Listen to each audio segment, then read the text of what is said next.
La tragédie de lac Mégantic a vivement ébranlé le lien de confiance entre les communautés vivant aux abords des voies ferrées et l'industrie ferroviaire. À Sherbrooke, c'est l'état des rails les mêmes où avait circulé le train impliqué dans le déraillement de lac Mégantic en 2013 qui ont suscité de vives inquiétudes au lendemain de la tragédie. Au niveau de la construction, au niveau de ça semblait défectueux.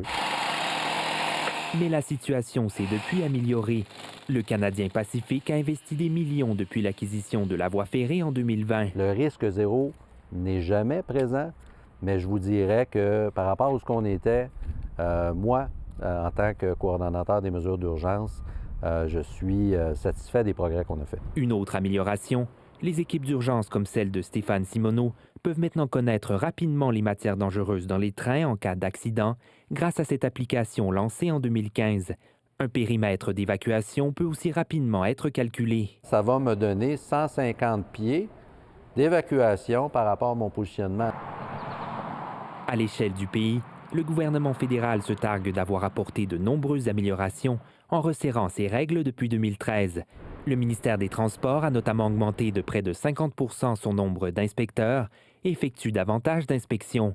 Le gouvernement a aussi ordonné le retrait progressif des wagons-citernes d'ancienne génération, jugés non sécuritaires. Many rules have been strengthened and changed. The two crew members rule now is in place. The braking mechanism rules have changed. Transport Canada a aussi imposé une limite de vitesse de 56 km/h aux trains chargés de matières dangereuses qui circulent dans les villes de plus de 10 000 habitants. Cet expert en sécurité ferroviaire y met toutefois un bémol sur cette mesure, puisque les trains peuvent circuler à 80 km/h ailleurs, incluant dans les villes de taille modeste. There's lots of little railway towns all across the country, unfortunately. If you're going faster than 55 kilometers an hour on the main track, there's pretty strong indication that even those new tank cars can't survive a derailment, or it's highly unlikely they'll all survive. Il juge par ailleurs que le bilan de sécurité ferroviaire ne s'est pas réellement amélioré malgré les changements.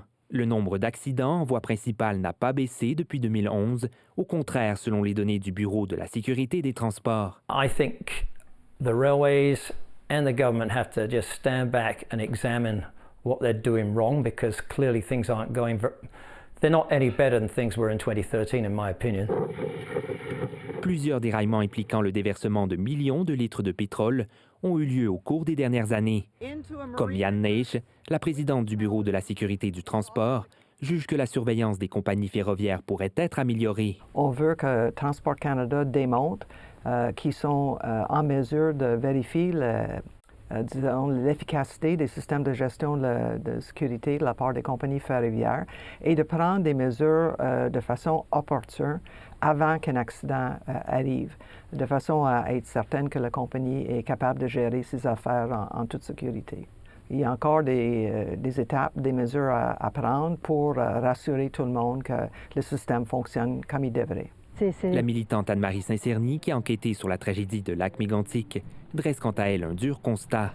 Et je vais vous dire, il y a une seule chose qui a changé en 10 ans, fondamentalement, dans l'industrie ferroviaire, c'est les profits, les retours exponentiels aux actionnaires. Et elle ne se gêne plus pour mettre au banc des accusés les élus. La loi peut faire l'affaire. Ce sont les gens au pouvoir qui ne la font pas. Le ministre assure quant à lui que la sécurité est sa préoccupation numéro 1. It's the highest priority. So that's why, as I said, we've strengthened the rules. We're putting in place a regime that is very strong, that has consequences in it. Pendant ce temps, l'industrie continue aussi d'évoluer et de nouvelles craintes émergent. À Farnham, on constate que la longueur des trains a fortement augmenté. Ça peut arriver que la ville est scindée en deux pendant 30-40 minutes. Un enjeu pour le maire alors que la cour de triage est située au cœur de sa ville. Puis on n'est pas à l'abri d'une tragédie. Si on n'est pas à l'abri d'une tragédie au niveau du wagon, est-ce qu'on peut se dire, est-ce qu'on peut minimiser les impacts si on enlève la cour de triage du cœur urbain? On ne peut pas laisser statu quo, ça c'est garanti. Là. Puis moi, je vais me battre, c'est sûr, corps et âme pour ça. Là. L'Association des chemins de fer du Canada a décliné notre demande d'entrevue.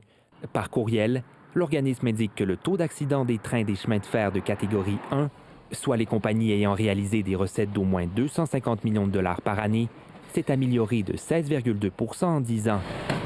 Ici Thomas Deshaies, Radio-Canada, à Lac-Mégantic.